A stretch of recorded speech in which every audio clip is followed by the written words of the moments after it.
So I've done my best to condense your wealth of knowledge into like 3 sentences, which is probably ripping you all off significantly. So I'm going to allow you to correct my errors and give the audience a really good overview of who you are and what you do. Andrew, do you mind starting? Yeah, no, so far so good. Andrew Morlet, Ellen MacArthur Foundation.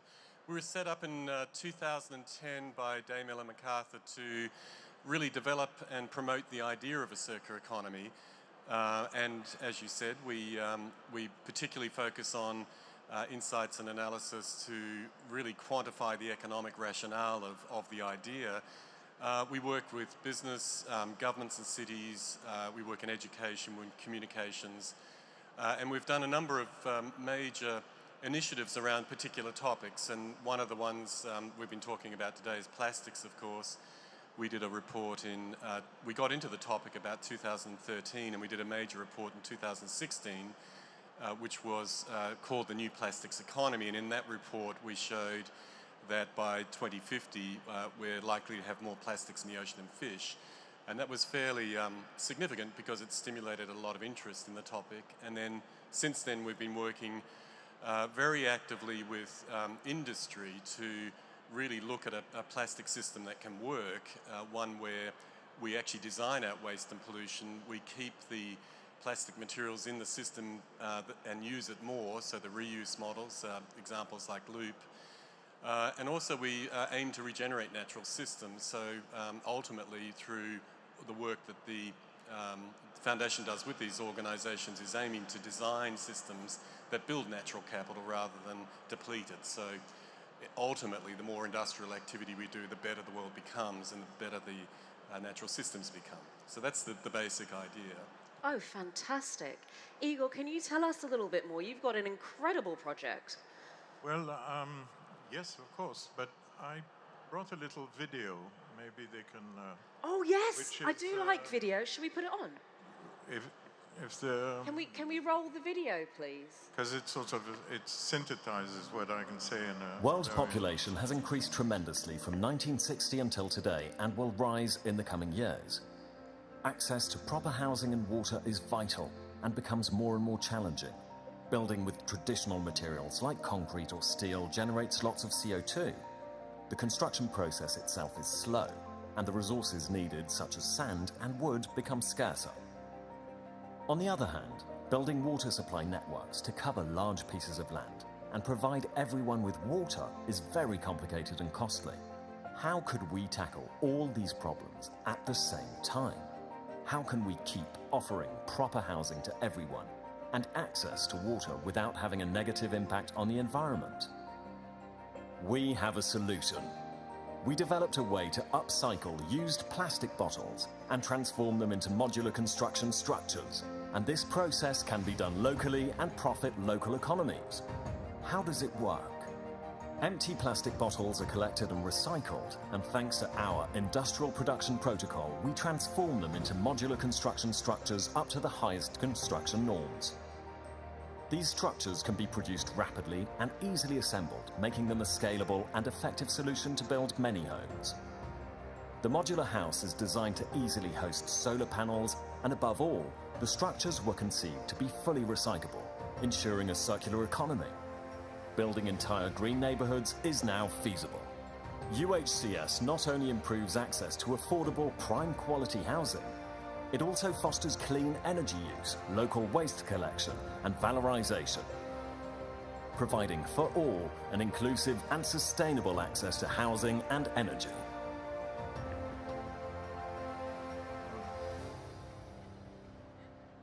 Okay, so I think that kind of tells us everything. Yes, now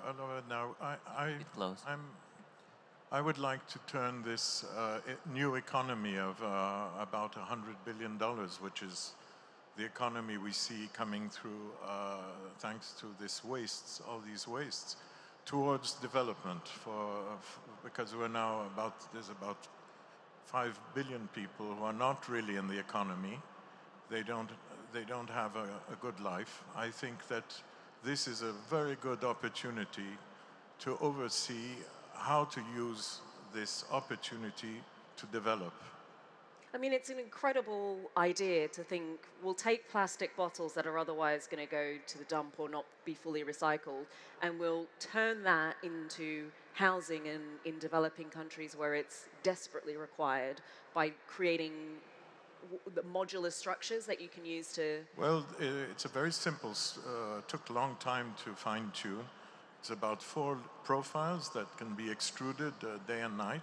And you can produce, and by assembling these profiles, you can build up to 2 floors with the Swiss construction norms or European construction norms, so very high quality. High quality houses essentially made from plastic. Exactly. Incredible. Atalay, can you tell us a little bit more about what it is that you do as well? Sure. I'm a faculty professor at INSEAD, a business school that spends quite a bit of time and energy on looking at the interface of the business and the society. I recently joined INSEAD, actually. Most of my work is academic, trying to establish the connection between initiatives such as the circular economy and the economics of these kind of initiatives on the ground. So what I try to do is to explore how ideas for circularity can be implemented in for-profit or regulated contexts, specifically trying to understand how regulations can help overcome certain barriers or create other barriers that are not intended, essentially, in a nutshell. Well, I'm up for this discussion now because I've got all the smartest people in the room. I'm now feeling like the dumbest person on the stage, but I'm going to see if I can hold my own here. So I'm going to start with a really basic question. Why do we need new materials? Like, why can't we just reuse what we've got already? Why do we need to get creative with new materials in a circular economy? One of the big things, big issues with the circular economy is that we need, first of all, to be circulating healthy materials. So we need to be innovating to take out of the system the materials that have got questionable health impacts or that have properties that will cause them to decay if they escape into nature into microplastics, or so there's many of those types of ideas. But we also need to shift away from finite materials into renewable materials. So we need to do a lot more innovation in biosourced, biobenign materials, bringing together fourth industrial technologies with renewable materials to give them technical properties that technical materials give you, but they're renewable and they're low carbon and they're potentially biodegradable in nature if they escape. So that would be one example. Microfibers is a very, very good example in the fashion space. You know, microplastics that wash out of your clothing in the washing machine. You know, if you think of the lint that you take off your dryer, there's sort of the same amount of that stuff as washing into the ocean every day out of your washing machine. And that's mostly plastic and it's small format. So materials innovation that prevents that happening is going to become super important, I think, over the next few years. And Igor, how do you see it? Because you've taken an existing material and rethought of it. Why did you pick plastic rather than just creating a new material from scratch? Well, as I was saying, motivation was how can we give a home to all these people? And it seemed without impacting nature.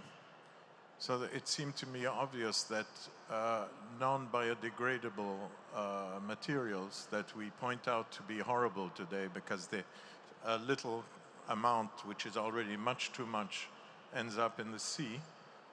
I think this is an opportunity because of the number of human beings on the planet.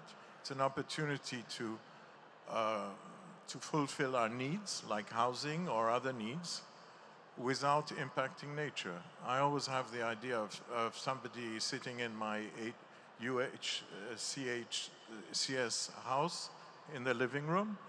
He's looking out the window and he sees the forest hasn't been cut because none of the trees were used for building this house. And he looks at the river and he sees the water's still there, the fish are still there, because we didn't need to open up the river to take the sand or use large quantities of water to build these homes. Of course, if you look at, when I was born, there was only 2.8 billion on the planet. I'm 63 years old. We're now 7.8. all the problems of living in harmony with nature, it's an incredible problem. So if you comply our needs with non-biodegradable, in a way, materials that don't impact nature, then we're living on the surface in harmony with nature. That was the basic idea of using this plastic.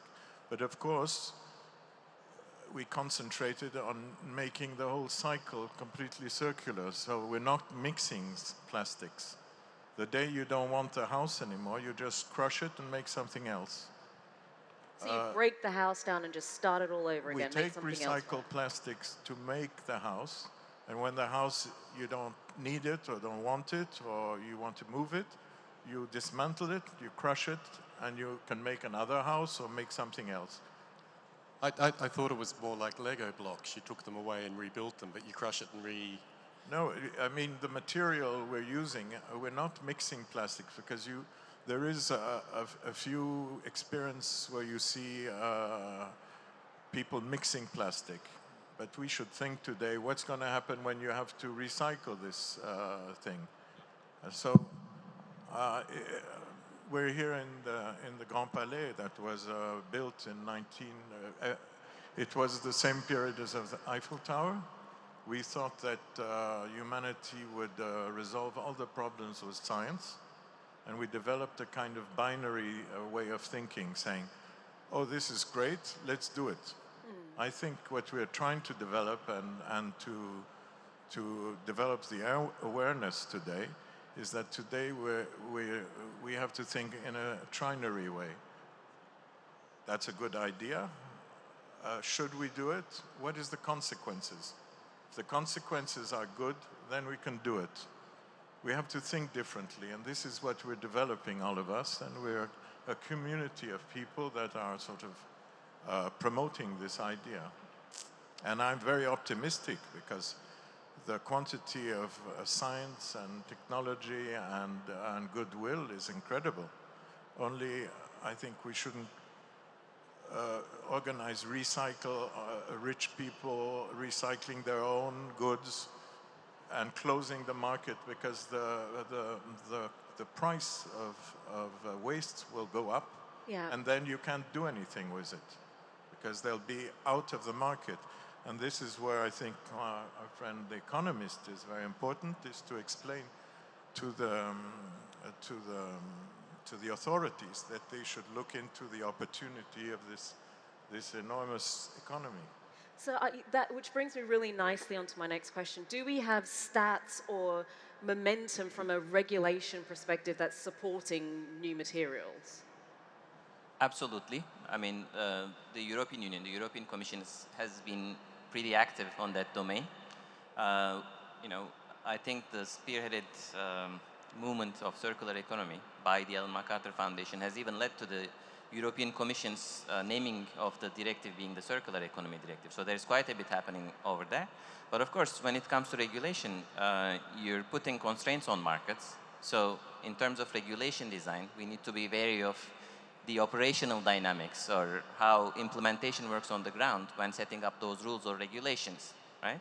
So going back to Igor's point as to what an economist would say in terms of the incentives out there, whether regulation needs to be in place or not, we've seen a great example of how you may not necessarily need regulation to move things, and Ellen MacArthur Foundation has done an amazing job there, simply by putting out figures that talks about the value that is actually left on the table, and firms can themselves recover by moving into new systems, new designs, and so on.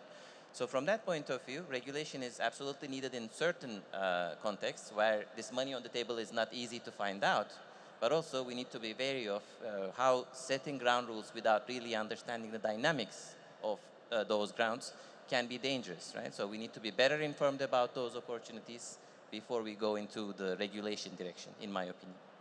Can I just add, I think one of the important things is not to look at it, the circular economy or these issues from one dimension.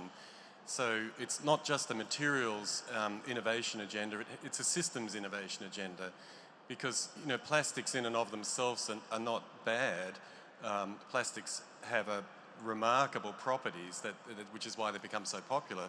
The problem is that we don't have a system that works, that's economic, that keeps the materials in use, that keeps them flowing in the system. So we definitely need materials innovation, for sure. We need to replace a number of the materials that are problematic, and we need to innovate rapidly in that space. But we also need to think about innovation for materials that exist today, so we can actually keep them in flow. And that's a really big deal. And regulation has a big part to play in that, but also industrial collaboration.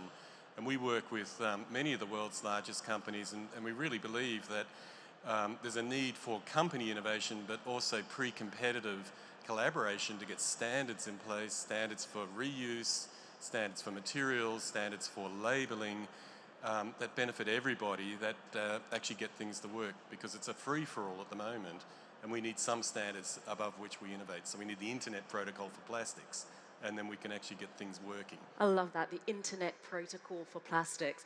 Igor, being the inventor, what collaborations really supported you in bringing the plastic house, that's what I'm going to call it now, to fruition? Well, you have to. What's interesting is everybody knows a plastic bottle as a soft, transparent material, but the PET has a double personality. If you cool it slowly, it crystallizes, becomes very hard. And even the industry hasn't explored the possibilities of using PET as a hard material because it's always been used to make bottles. And compared to other plastics that exist today that are much more toxic than PET, I think there's a whole span of seeing how we could replace those toxic plastics by hardened PET. So in what we know about materials today, we should even think of maybe there's a more clever way to use them in a circular way. And my idea was really, because I have a foundation for children, my inspiration was how can we give access to the most people. And the problem is to control the price of wastes, because if they become very expensive, then the circularity and the opportunity that we have today will be spoiled. You have big international multinationals who are now committed to recapture their own wastes and are investing for that. This is very nice, but I think it will raise the price of PET for the others, and they will have access to inexpensive material because they're controlling their own wastes. So I think one should think it in a more overall way, because this incredible opportunity could be lost because badly managed. So it does require a lot of thinking kind of outside of the box. We've got a couple of minutes left, so I want to ask all three of you, a really quick question. What is, I say really quick, it's a big question. I'm going to see if you can condense into a small answer. What is your big vision for a circular economy? I think what we're seeing is that there's a very rapid take-up of the idea. In the last 10 years, it's exploded. And our vision now is to get that to go to scale globally and to get massive innovation and technical orientation and industrial globalization of this. It needs to be driven through the industrial system to get it to go big fast.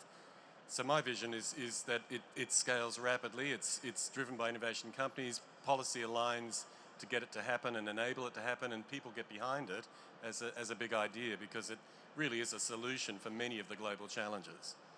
Huge. Igor, what about you? What's your big vision for a circular economy? Well, very shortly is to organize a collection of all our wastes, because that's not yet fine.